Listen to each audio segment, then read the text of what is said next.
We'll continue from where we left yesterday. Anyone was any observation, question about the gender angle to the offense of murder?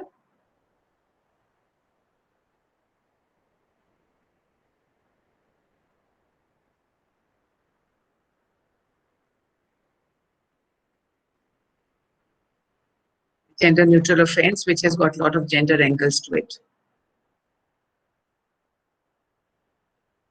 And actually, it was for me. It was all new, and it was very difficult to grasp. So maybe I'll have to watch the recording Okay. 4 times again to completely understand that. I never thought of defensive murder like that. Yeah. So we'll continue with where we left off yesterday. Let me start the sharing.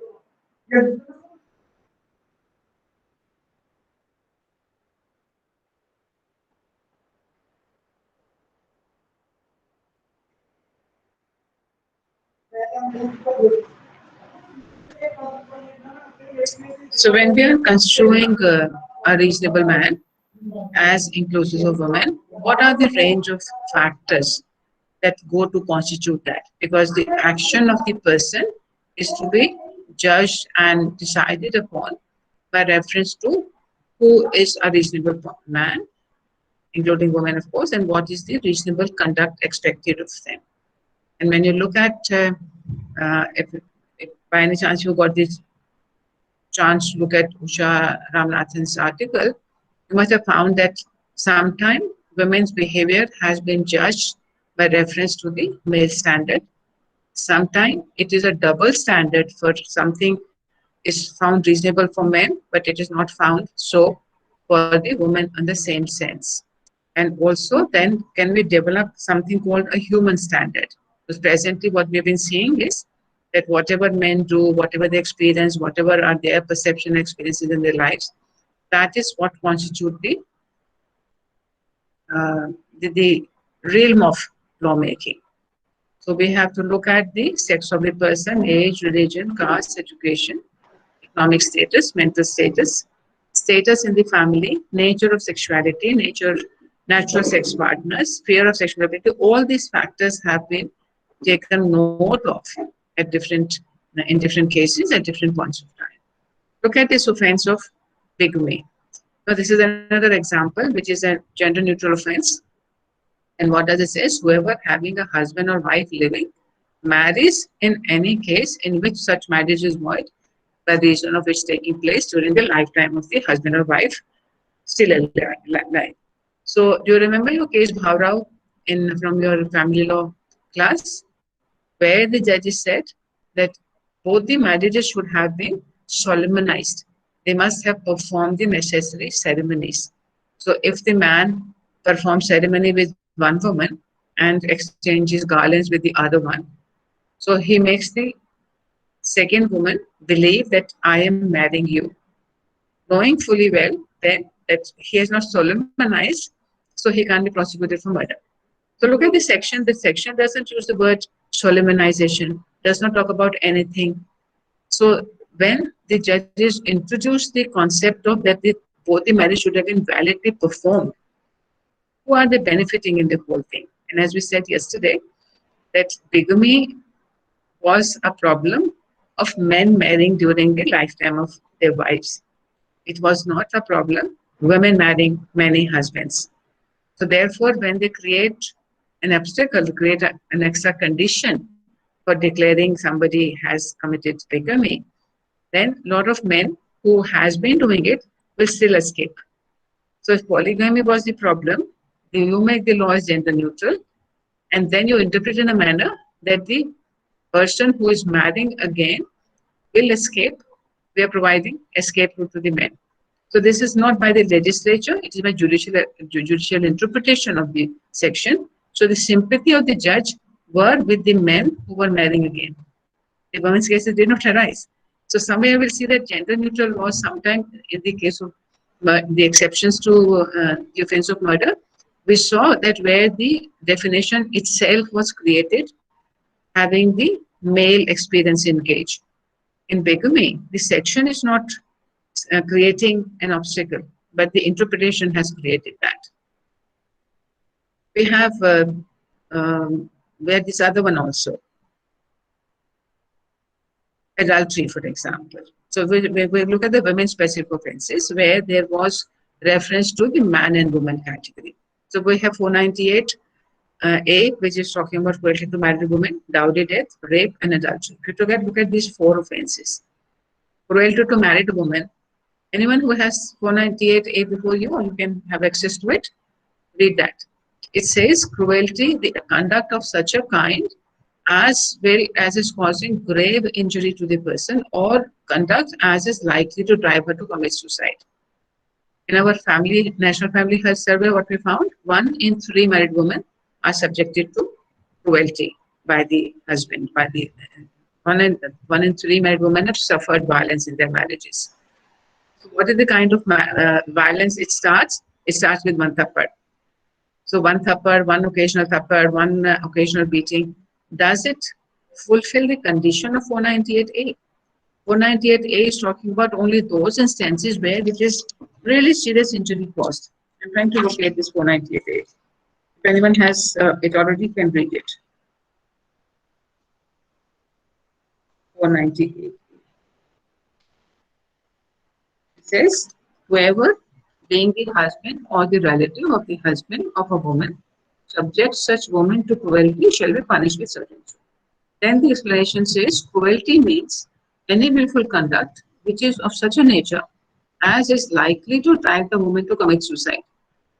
So can we say that an occasional thappad, occasional slap here and there, does it amount to conduct as is likely to drive the woman to commit suicide? You go back to your Virajia Garsibai. So this was an occasional suffered by the husband. She goes and kills herself, tries to kill herself and the children. Whether it is such a conduct, as we will say, is reasonably likely to cause the woman to commit suicide, or to cause grave injury or danger to life, limb, or health, whether mental or physical, of the woman. So whether the experience of women, the kind of domestic violence faced by the women in their day-to-day life fulfills this requirement. The second part of this one is harassment of the woman, where such harassment is with a view to coercing her or any person relating to her to make any unlawful demand for any property or valuable security, or is an account of failure by her or any person related to her to meet such demand. Here we're talking about dowry harassment. So we will come to this again later on. We'll revert to this whole concept of what constitutes dowry when we come to domestic violence area specifically. So in that case, certainly, when you look at these definitions and the manner in which the second one, what is an unlawful demand for money? If suppose there is a childbirth after marriage, and the in-laws say, "Oh, you have to give 20,000 rupees because there is a son born to your daughter," and they harass the new mother to get that money from them. Do you think it will fall into the B part? Harassment of the woman, where such harassment is with a view to coercing her or anybody else to fulfill an unlawful demand. Whether asking for money at childbirth, at Diwali, at New Year, are these unlawful demands? What do you think? What's our sense?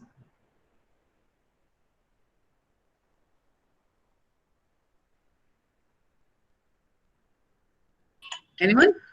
Ma'am, I believe a wrongful demand or immoral demand can be judged by societal norms, but unlawful demand has to be described by the legislature only as to No, no, what but is how do lawful no, no. and what is In this unlawful. example, Ankit, do you say it is unlawful demand or not an unlawful demand? Yes, it is. By reference to what? And This that is is the what I'm traditional saying. Na, practice. what? This is the traditional practice. Yes, yes. No, Whether traditional practices constitute unlawful demand. That is what I'm saying na, ki unlawful means that something that is against a law, something that is not lawful. Mhm. So we do not know what is lawful, what is a lawful demand, and what law are we Dowry says, breaking. no, no, definition of dowry says anything demanded, given, taken in connection with marriage. So whether the money demanded for childbirth, for the birthday, for Diwali, for New Year, are these falling in the category called, the definition of dowry is money, property demanded, given, or taken in connection with marriage. The earlier terminology used in this section was money, etc., demanded, given, taken in consideration of marriage. That was changed to say in connection with marriage.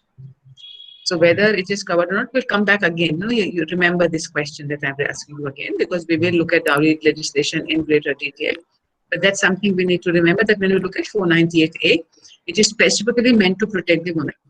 But the manner in which the section has been formulated, it does not meet the experience of women. The day-to-day violence is not covered when you say it should be such conduct as is likely to drive her to commit suicide. So the woman in Thappad film, could she file a complaint under 498A because my husband has given me one Thappad? Whether she could go for divorce or not is a different question. But the first question is, can she file a complaint under 498A if her husband has given her a Thappad? Or gives a Thappad occasionally to her, not even one, but now and Uh, then. that section also points out that such a cruelty also covers grave injury or danger to life, limb, or health, whether mental or This, physical. yeah, so So one whether this will thappad can cause be grave mental injury, injury. whether you think the occasional Thappad causes grave injury within the meaning of the section? No, it can be covered under mental injury. No, when we say when you look at the word injury, the word injury is defined in section 40. No, section 90. Let me just check, not 40, not 90. 90 is consent, injury is some other section. Just check, I'll just check. May not have the section. I think 44 is the section. 84. Injury. 44. 44 says injury denotes any harm, whatever illegally caused, to any person in body, mind, reputation, or property. So that's injury. If the word was just injury, a slap will be within that limitation. But the section says grave injury.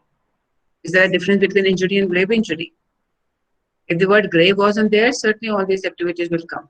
But the section does not use the word injury, it uses the word grave. The only point I'm making here is that the manner in which we have created the language of the section, which has been specifically focused to provide protection to women, is actually not providing her the protection. It's only talking about the extreme cases. So extreme cases, yes. In case of dowry death, again, when does it come into operation? Lots of limitations there. The dowry death should have occurred within 7 years. So there is an assumption of the law that after 7 years, all demands for dowry ceases. You cannot dowry of dowry harassment after 7 years. Then it says the demand should have been soon before. How do you connect soon before? So there was a demand, and after which there were taunts, and nothing improved. And we have this case Satvir Singh. I don't think it's there in our case law anymore, but was a certain Satvir Singh and 304B. You'll find that case. And for me, it was a very, very troubling case. My article is already there on that subject, and we have included that article in this case. So the manner in which the judges are interpreting at what constitute demand for dowry soon before a marriage are very, very troublesome. So that's the interpretation part, but in the formulation itself, one point has to be remembered that dowry death actually provides no protection to the woman because it comes into operation only after she's dead. So that's the first point to remember. And then even after the death, there's so many limitations put on that category. So then one can always ask that why did we have that section? Because there were cases which were women were dying in their marital homes, and most of them were being presented as suicide cases. The evidence was in the hands of the in-laws and was not possible. So therefore, certain presumptions were created. But with that, when you say within 7 years, soon before, and those has led to a lot of acquittals. Look at the offense of rape again. We again look at pre 1970, 2013 and post 2013. Ma'am, So yeah, I have a yes, Anshul. question regarding the time frame 7 years. So in many parts of India, there is a marriage performed, and then after some years, the gona is performed. Mm-hmm, So the 7 years, if gona is performed after 5 years, then mm-hmm, the woman, that girl who's become my major, she goes mm-hmm, to the marital home mm-hmm. after 5 years, and there is only 2 years. Yeah. So if Important that, question. Important question you have raised.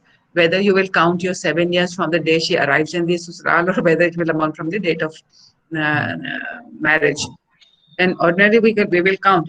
We don't get into this when it's technical limitations. It will be from the date of marriage and not from the day she arrived in the in-laws house. Not come across that issue in the case I've studied. But that's an important question again. So, when you do child marriage, you send the woman later on. And then from where do you start counting your 7 years? But in any case, I'm questioning 7 years.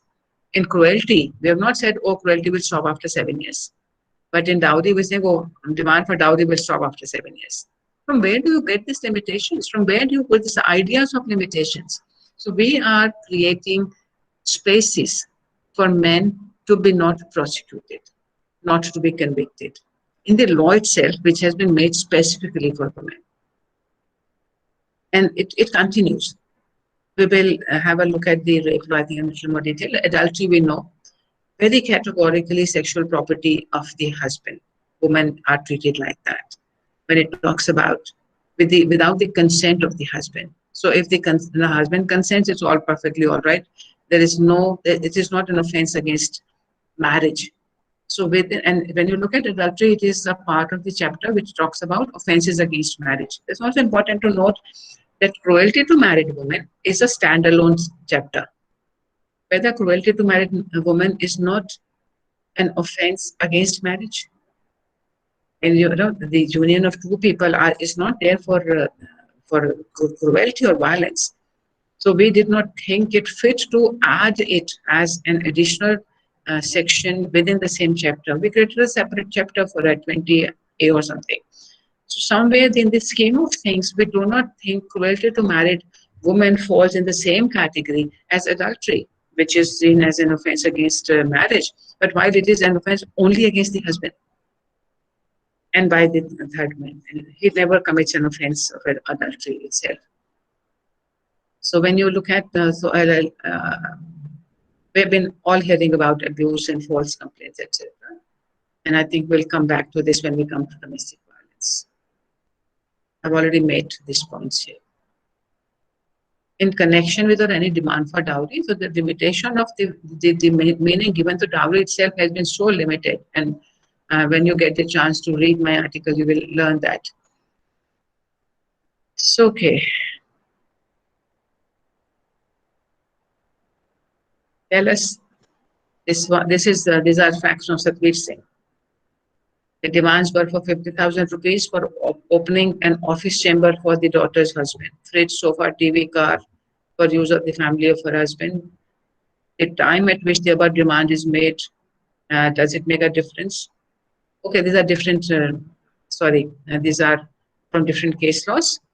So the first one, do you think it's a demand for dowry? 50,000 rupees for opening an office.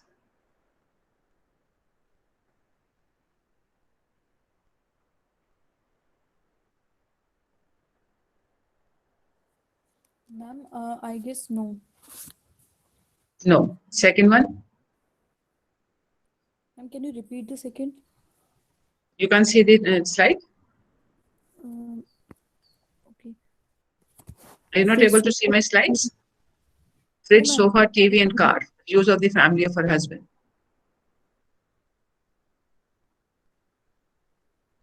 use for the family. Ma'am, it can also cover under the gift, or it can, if it is asked in the at the stake of the marriage, then it can I'll be read considered the initial as part. I'll dowry. read the initial part. Will it constitute harassment for dowry if the woman was subjected to physical and mental torture for not getting gifts and money from her parents on the following occasions for the following purposes?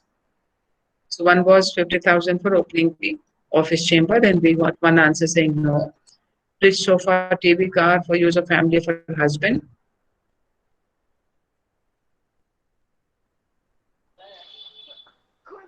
Ma'am, I think first, second, and third will come under the category of dairy.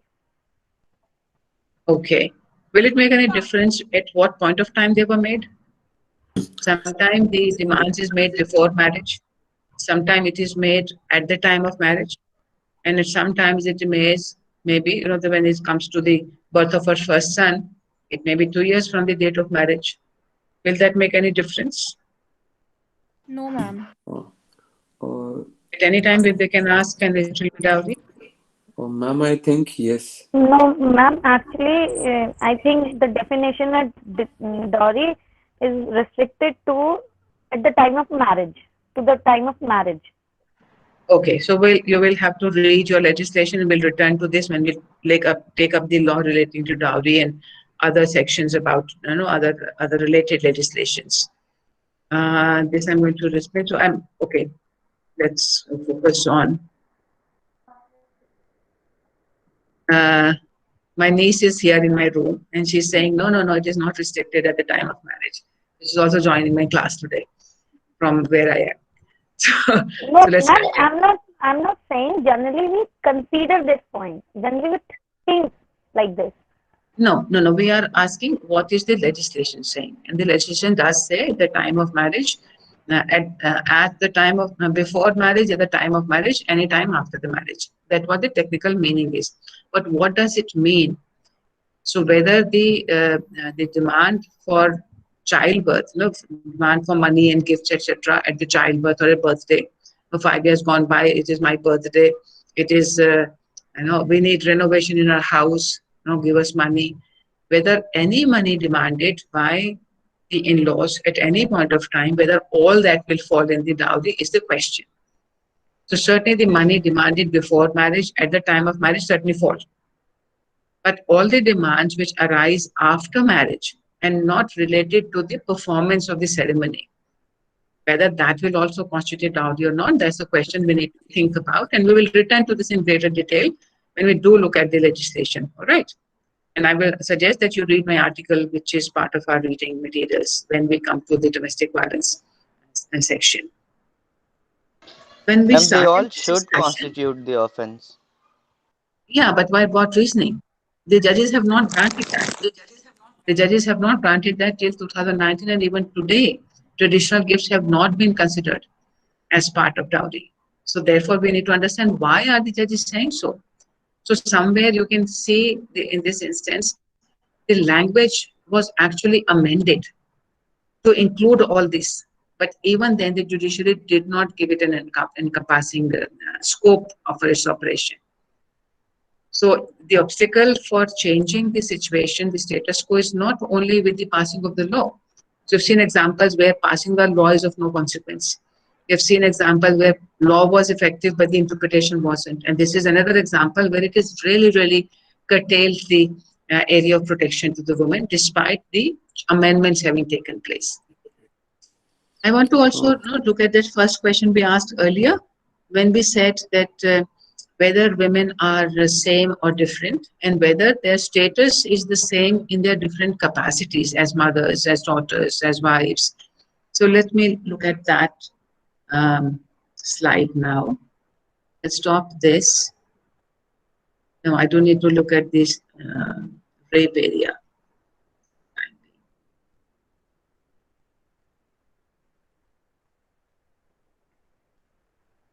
So we have said the first question we need to understand about, and I'm assuming all of you have read this section yourself. No, it was part of your first semester course.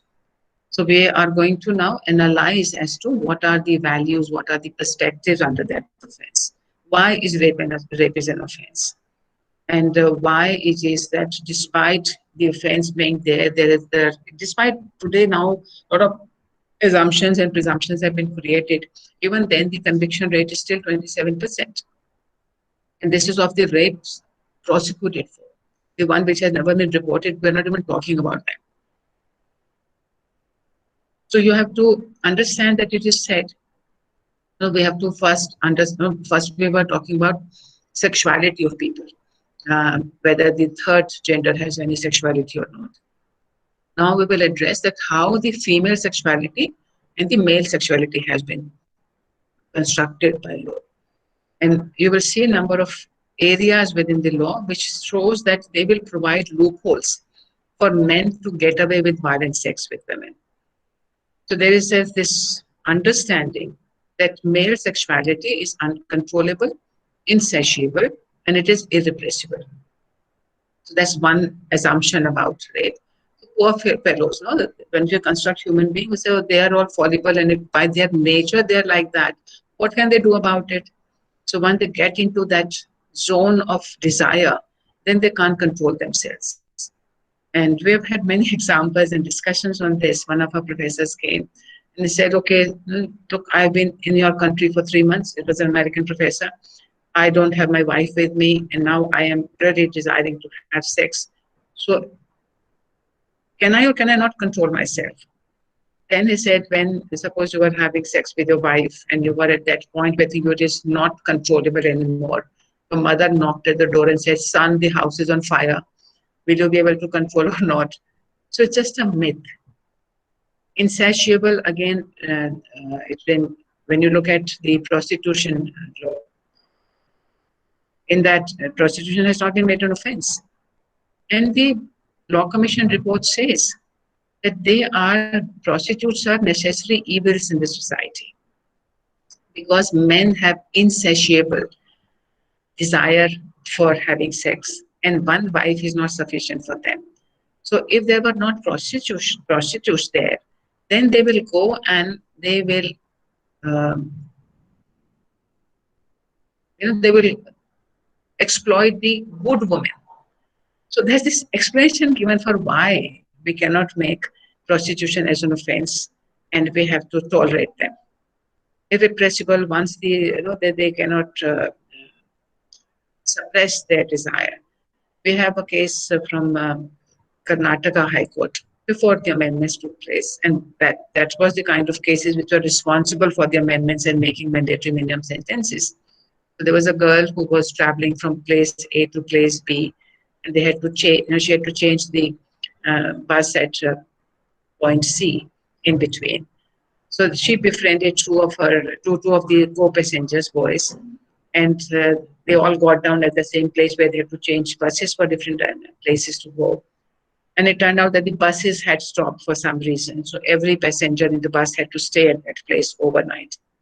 The hotels got filled up very quickly and there was no place to stay. They finally could manage one place. And she was going along with them looking for places, so they could find only one room. The boys told her that, don't worry, you can, we all three can stay together.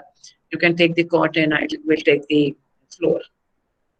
Midnight, the judge writes, at midnight, lust took over these young boys and they raped her one after the other. And because lust took over, this was poor things, victims of their own body, the judge said, yeah, they committed rape, but the punishment the judge gave, the session judge gave was till the rising of the court. You understand? Imprisonment till the rising of the court? It means till today and before, by the time the court rises. Court rises at 4:30. So that was the imprisonment given, recognizing it was rape. Because his conception of male sexuality was, oh, poor thing, they can't control once the lust takes over. And this has been a number of cases you can find that. Subsequently, also, the case went up to the Supreme Court. Supreme Court gave them 2 years. Lust took over. So once the lust takes over, then instead of saying that, no, these boys have committed really breach of trust of this woman who trusted them. So they could have said that no, they were really, really bad boys if they couldn't protect. No, they're supposed to be at one level, so these boys are to protect the woman. They became the predators. The judge could have used very strong words to describe how these, to describe these boys. But the court doesn't, because there's no poor victims of lust. So certainly that's one approach which has informed the sexual offense of rape, and other offenses, sexual offenses also. Another understanding has been that it is the offense of power. Powerful rapes the powerless woman. And this powerlessness may come because they are women. It may come because they're Dalit women, because they are disabled women. So if they are the won over women in wars. So this may be any of these reasons are seen as an offense of power. And that's true in many cases. But when you look at from the perspective of the language of the law, and Ankit did point that out in the other class, that it's written in one of the judgment itself that the reason why rape was limited to vaginal sex was because it has the potential of having another, leaving the woman pregnant. And therefore, some men in her family, whether they are the maternal family or it's a natal family, in the marital family or the natal family, the men in that will be burdened with the bringing up of an illegitimate child. We also know the consequences of rape on the woman, on the family. It results into killing of the woman. It comes into suicide by the woman. Many women are left in brothels by their own family because they've dishonored the family. So the dishonor can result into killing the girl or result into killing of the other.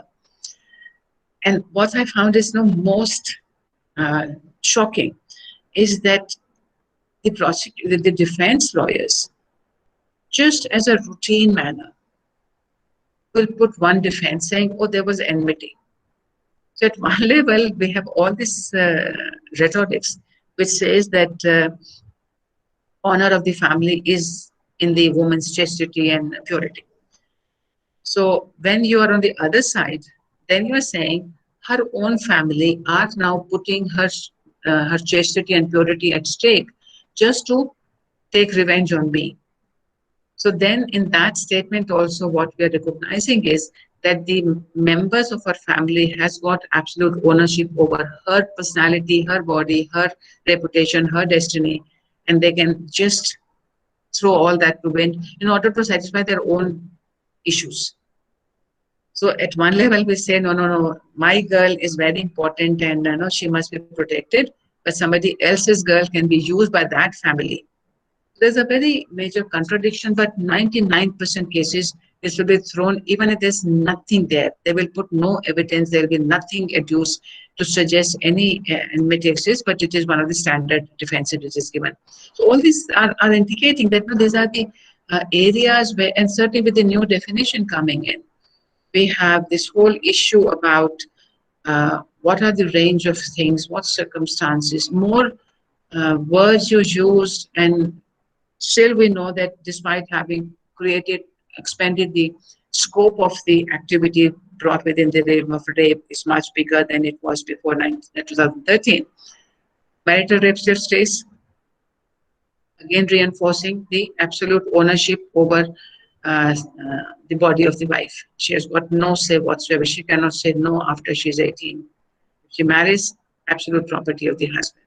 Any intrusion, no offense. Even after separation, judicial separation, she can still have some solace in some lesser punishment, but not. So autonomy of the woman is not available to her even after taking a judicial separation.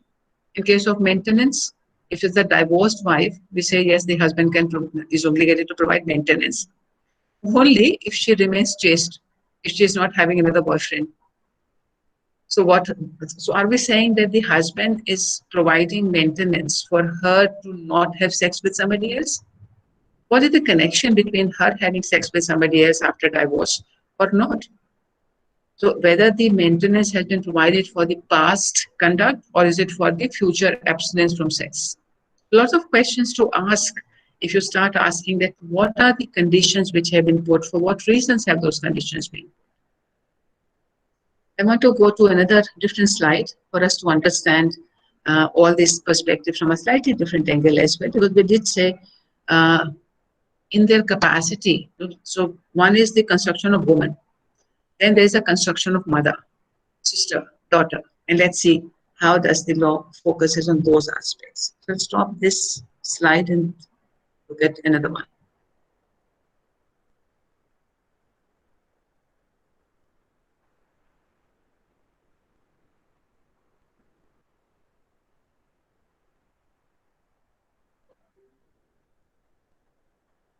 We've been having this discussion for a long time. What is law? And we all know that we have all these words saying instrument of social change, empowerment is also an instrument of harassment. But in family law, what have we found? Supreme Court said allowing law in family sphere is like allowing a bull in the China show. What is the nature of the law? We have been questioning that also when we were discussing about private public dichotomy. And now we have got lots of laws which are saying we are creating, this is specifically focusing on gender, either man, woman, binary, or even the third one. And this is just a revision of what we talked about, that how the biological category has also informed the law in making the law favorable to men. So we've looked at how the law constructs a woman. What we need to look at now is that what are the different roles and what the law talks about in that sense. We've looked at all these aspects, that the female body is inferior and it is more geared toward caring, and therefore that's the home is her appropriate place. So law's construction of women. We do know that in maternity benefit, we have looked at this again, that we think it's beneficial because men don't need it. Now let's look at women in criminal law as same as men, as wife, as daughter, as mother, as victims. Circumstances where we thought women were same as men, and we've seen this, that actually the circumstances and the reaction and the experiences of women in these circumstances are not at all gender neutral. So law treats them similarly as men, but their life experiences are completely different and they are not the standards of the law. Now, as a wife, we know marital rape still exists. Adultery was completely patriarchal and masculine. As a daughter, we have the law on kidnapping, an age of consent for sexual act, and the love cases. In kidnapping, till the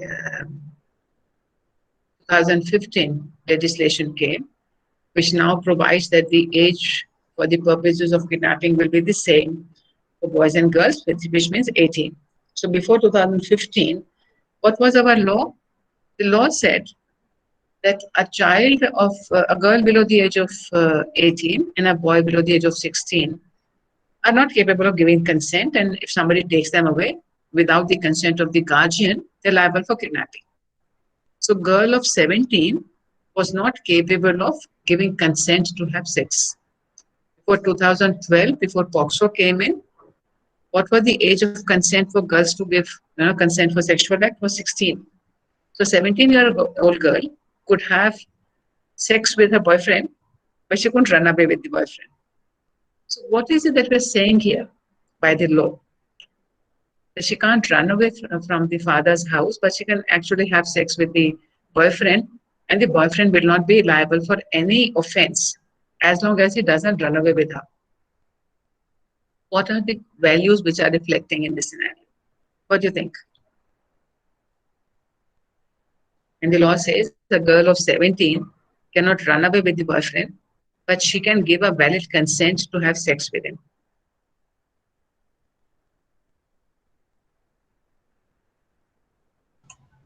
Ma'am, it basically says that you can have anything that you want unless or until you stay in the protection, stay in the patronage of the father. No, Ankit, I'm asking, so why would the law allow? So first of all, why was there a distinction that boys from the age of 16 could run away from home, and they could be taken by anybody with the child willing. So suppose there is a child who is a good singer. We have all this now reality shows. Kaun banega, the best singer, India's best singer. So the competition, the boy of 17 participates, and the company says, "Okay, you come to Bombay with us. We will do an album for you." They didn't need his father's, his parents, his guardians' permission to take the boy to Bombay. Same competition, a 17-year-old girl also was there. She has also been offered, and we're talking no exploitation, perfectly good offer. If they took the girl away with them for recording her album to Bombay without the consent of the parents, they were liable for kidnapping. They were not liable for kidnapping in case of the boy, but they were liable for kidnapping in case of the girl. So if these two boys, the two of them, the boy and the girl, were good friends. They were having sex with each other. The boy committed no offense. But if he said, okay, let's go together to Bombay to record our album, and the girl went with him, the boy is not liable for rape, but he's liable for kidnapping. What is the rationale? Ma'am, can this be the reason that the valid age for a girl to marry is 18, and till 18 she must be in the guardianship of her father, and after 18 she can be in the Until you're guardianship again of not her picking up the husband? point. Why not for the boy? Why was he not No, till the age the of law 18 under the guardianship? the law assumes that boys can take care of themselves. They can do whatever. They do not need the guardianship of the father. So okay, that we said for the boys in case of going away. Hmm. So why the girl at the age of 16 could give consent to have sex? That I don't. Go back to the construction of male sexuality. So at one level, we are saying, no, the girl is not mature enough to take her decision to leave the father's house. But if you make the activity criminal, as now has been made, and we are finding lots of criminalization happening in consensual sex also. So at that point of time, we said, oh, young boys, lust will take over them. They will be criminalized if you say age of 18. So girl at the age of 16, her consent would absolve the man from, the man who was poor thing, victim of his sexuality, male sexuality, if irrepressible impulses will be there for him to have sex. So you cannot go against the nature of men and say, no, girls up to the age of 18 cannot say it, cannot give the consent. So you have double standards playing out there. At one level, we're saying, no, they're not capable of, they need to be under protection. At the other level, we said, no, for sexuality, it's okay. In our morality category, where does this consent fits in? An unmarried girl of 16 giving consent. If you're a wife, this was even more classic. From the age of 15 to if you were a wife before 2013 amendments took place. If you're a wife of 15, you could not say to the husband, very categorically reflecting the myths we have about male sexuality, which is reflected in the legislation. Marital rape, no marital rape from the age of 15. The girl from 16 onwards can have sex without any category, but she can't leave her parents' house. So, any category, the women are weak, subservient, they cannot be left free, but they can be left free to have sex. Provide sex. It's not to have sex, it is to provide sex to the men without any criminal liability to them. So, when you start looking at it from that perspective, so the same daughter who we said is not capable of not making decisions for herself, we thought she was capable enough to give consent to have sex. And today we do know that we have now the reverse scenario. Now we have said both for age of for kidnapping and sexual activity, age of 18, no leaving the house either for boys and girls, and no sex. So we are now deluded with. There's a deluge of cases. 40% of the cases where young boys and girls are falling in love and having sex, and then they're criminalized. So now the morality has taken over everything else. So we have forgotten about the sexual urge, the desire for sexual explorations of the adolescent children. So the act which was meant to be actually providing some kind of protection against violent sex abuse of children has become a tool of exploitation by the parents of the children who do not like their children's choices or their partners. So somebody was saying something. Who was saying something, was trying to say something to some voices.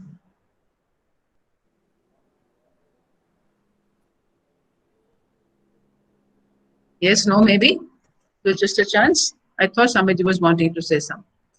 Okay, so let's revert to the other aspects.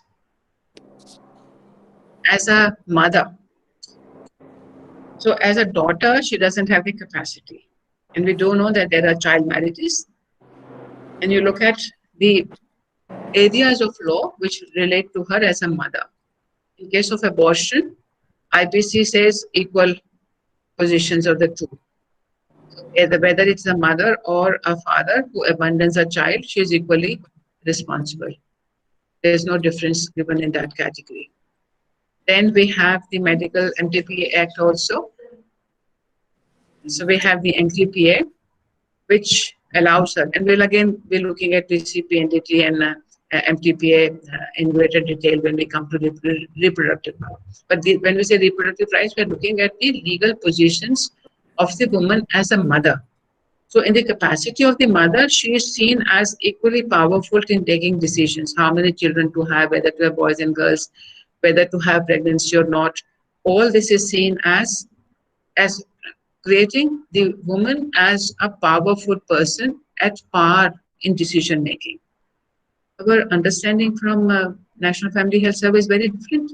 She doesn't have control over whether she can even go to see a doctor. Many of them. So certainly the matters, when you look at the factual scenario and you look at the law, the assumptions are not matching the reality. So women are not in a position of, when we were looking at the criteria for status, that what are the indicators of status, we said control over her own body. MTPA does not provide for the requirement of consent by the husband. But the practice has been that no, without the consent of the husband, if she aborts, it will amount to mental cruelty to the husband.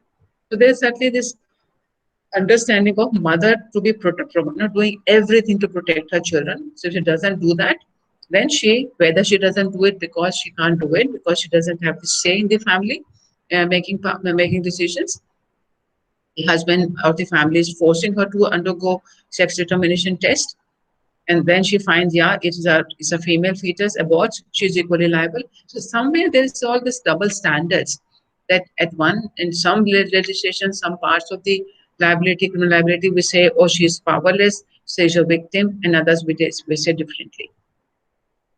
When you look at, we were start looking at when we read about patriarchy. So the structures, when you look at the structures of marriage, when you look at structures of legislation, they're all reinforcing the patriarchal structure. When you look at the institution of marriage, very categorically hypergamous, even though the law doesn't provide so, but we do have social practices which provide so, and changing of names after marriage. I do not know if any of the men have the option of changing their name after marriage. I've never found that out, but I think that may be interesting to find out. The girls have the law enables them to change their name. But does it allow the men to change their name after marriage? Do they want to take their wife's family name? We do not know. We certainly know that there is a problem about the next generation as well. Special offenses against children, against women. We'll be looking at some of these in greater detail. And each one of them, we certainly know that when you look at these offenses, sexual harassment, stalking, voyeurism, disrobing, acid attack, are new induction from 2013. Why is it that all the women are subjected to these offenses? Why are the women not, the men don't have voyeurism, disrobing, acid attacks? What is the explanation of acid attacks? What do you think? Why men throw acid on the woman? Who says no? Rejection. Yeah, so I mean, is rejection sufficient reason to throw acid? What is happening in the man's head for him to say, "Oh, he can throw acid," or "It is okay to throw acid"? Ma'am, What maybe is it's he going to because, gain? What is he going to gain by that? ma'am, it may be a way of taking revenge, as in you rejected me, now no other man is going to accept you. मेरी नहीं तो किसी की नहीं. Yes, ma'am. So how does he acquire that attitude that if he likes a woman, that has to be hers, that has to be his? From where has he got this value? Patriarchy. Women can't say no. So whether it is to have forcible sex, whether to have forcible marriage, if no, it is the man's world. He decides that this is the girl I want in my life, then that has to be. They have never been brought up to accept a no as a no. Look at the family practices. In the family, what do you know? Think of your own experiences in your families. You needed something in the house. So you will tell your father says, no, matter over. Would you persist and insist to get him to say yes? In the same manner, would you do that with your mother? If your mother said something to no. My experience at Dean was very much not on those terms. The students will come demand something. Madam, you are our mother. I said, sorry, if I've said no, that means no only. But they assume that if I'm a woman dean, then I can be cajoled into because they have been doing this every time. They've never accepted a no from their mothers. By hook or crook or pressure or blackmail, whatever, they have been able to get their way from their mothers. So they do not believe any woman in the world can say no to them. They are such charming human beings, such powerful human beings. So the ability to take a no is seen as a personal affront to me, to my existence. And we said women, no, men are not emotional, women are emotional. What is this reaction of throwing acid? What is the reaction? What is the emotion involved in that? The emotion of revenge, anger. But we continuously keep on, when we look at all this grave and sudden provocation, who are the actors? It's a loss of emotions only, when you said loss of self-control due to, and most of the time, anger. Is anger not an emotion? Only crying is an emotion? So our construction of what constitutes emotion itself is very gendered.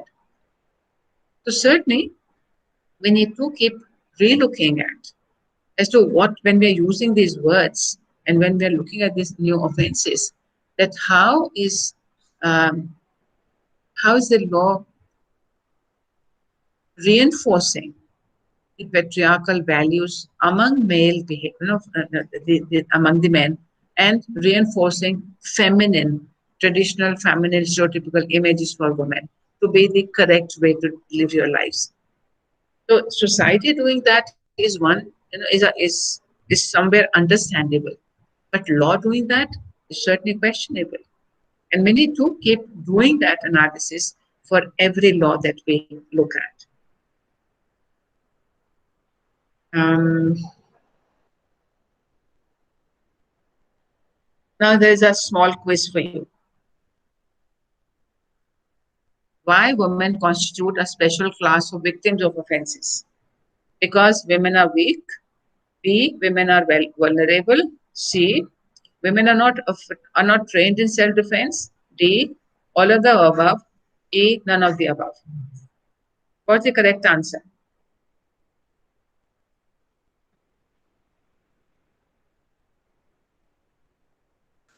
Mom, E, last one. None of the above. Anyone else for E? And I will also say it's none of the above because So, women are not considered weak in the sense, but weak in the sense that they are considered to be powerless. Men are mhm, considered to be powerful, and also the family and the society places their honor, their respect in the woman, and men mhm, believe that a particular family can be disrespected by mhm. inflicting violence on a woman. Okay.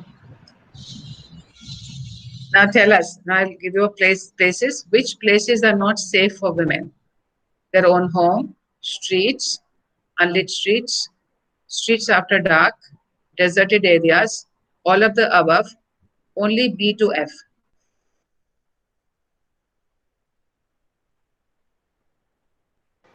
All All of of the these above. places, man. all of the above. And you know what is the most unsafe place? What's the most unsafe place for women? Her own Home. home. Her own home, but also even a toilet. She goes to a toilet and gets raped. Who are the perpetrators of these offenses? In case of dowry death, cruelty to married women, and rape.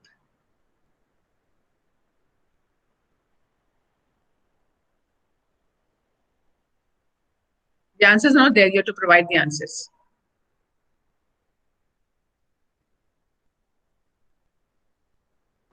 First and second husband and family, man. Hmm. And third, It can be anyone. yeah, is that all the answer about rape? 96%. And this time in Delhi, we know that only 1.2% are strangers. So 6% are the strangers. Everybody else, 96, 94% of offenders are people known to the woman. It may be a family member, it may be a father, it may be a relative, it may be a neighbor. So when, and why I'm asking this question? So when all this happens to them, and the offenders are primarily people known to her or connected with her or her relatives, what are the challenges she faces in filing a complaint against the family members, against people known to her? What are the challenges in terms of having capacity to file those? What kind of facilities and support structure she has to deal with the consequences of filing those complaints? Unless we look at those aspects, merely providing a provision is not enough. No? You can file a complaint under 498A. What happens after 498A? Thrown out of the house? Where will she go? What will she eat? Where will her children be? So we are talking about in the areas where she is fighting her own family which was supposed to be the protector. So when these are, and she's a woman, so she is filing most of the time complaints against the males who are the breadwinners, who are providing succor to everybody. So she has a choice to live with the violence or to deprive everybody of their bread.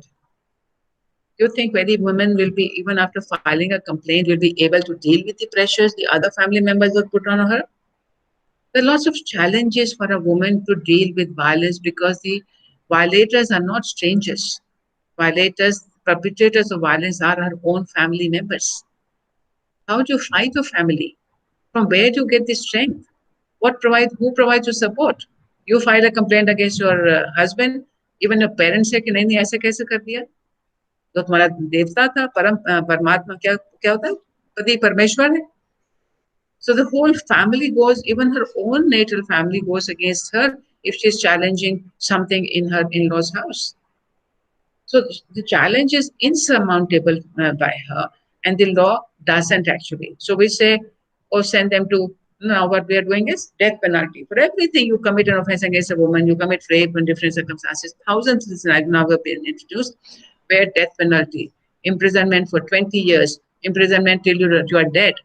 All those categories of instances are being increasingly introduced for more and more offenses. Is that the justice which will actually change something? There are lots of options there. So in this slide, A to F, what constitutes justice in your understanding when we are talking about providing response to offenses against women? Death penalty, does justice, imprisonment, compensation to the victim. If so, then should it be by state, should it be by the offender, apology of the offender and restitution of the harm done, all of the above, something else. Any suggestions? Ma'am, all these are different kind of justices. Ma'am, something else, and that is the education. the background from the beginning for the When equality. you talk about education, we're talking about independent of a particular offense. And what we want to focus now is that an offense has taken place. A woman has been raped. So whether providing imprisonment, long-term imprisonment, providing for death penalty for circumstances listed in the law today, whether that will constitute justice. The man is sent for 20 years of imprisonment. Do you think that's justice? I suppose that's it. That's a very, very brutal kind of a scenario. And the law says minimum 20, the judge gives 20 years. They've sent the man for 20 years. 20 years has gone by. He comes out. You think it's okay now? We can trust this man? If justice has been done, then we should all be happy now. Seeing the victim having done his 20 years in jail. Will you be happy to see him on the street?